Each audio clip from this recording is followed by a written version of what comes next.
আসসালামু আলাইকুম। ইলিশ মাছ দিয়ে আপনার বেগুনের তরকারি। এই জায়গায় একটা পাতিল লইলাম। আপনার ইলিশ মাছ আমি কষায় রাখছি, জাল দিয়ে রাখছি। এই জায়গায় দিয়ে দিলাম লবণ, হলুদের গুঁড়া, মাছের ঝোলের লগে আর দিয়ে মরিচের গুঁড়া।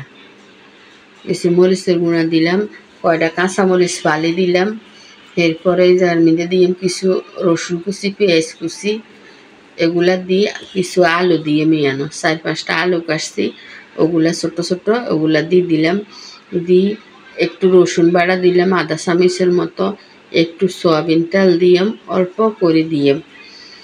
আগের দিনে আমার শাশি জেঠিরা দেখতাম এইভাবে রান্না করতাম, নানিরা দেখতাম এইভাবে, দাদি নানি এইভাবে রান্না করতো, খুবই মজা লাগতো। ওই স্বাদটাই যে আমি পাইছি। এইভাবে রান্না করি, এইভাবে একবার হলেও রান্না করি দেখবেন, খুবই মজা।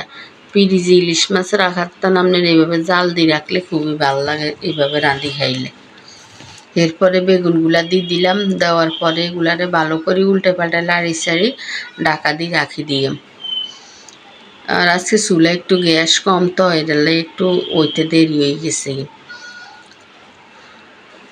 এরপর টানি টানি ঝাই আমরা যতটুকু ছোটো করতে হচ্ছি করছি। এরপরে মাছের মাথা আর লেজগুলা দিয়ে দিলাম, দিয়ে সামান্য একটু পাতিল দুই পানি দিয়ে দিলাম, দিয়ে এরপরে ঢাকা দিয়ে রাখি দিই। ঢাকা দিয়ে রাখি দিলে আমার অল্প কতক্ষণে মিনানোর তরকারিটা রেডি হয়ে যাবে। এই যে আমার প্রায় তরকারিটা রেডি হয়ে গেছে।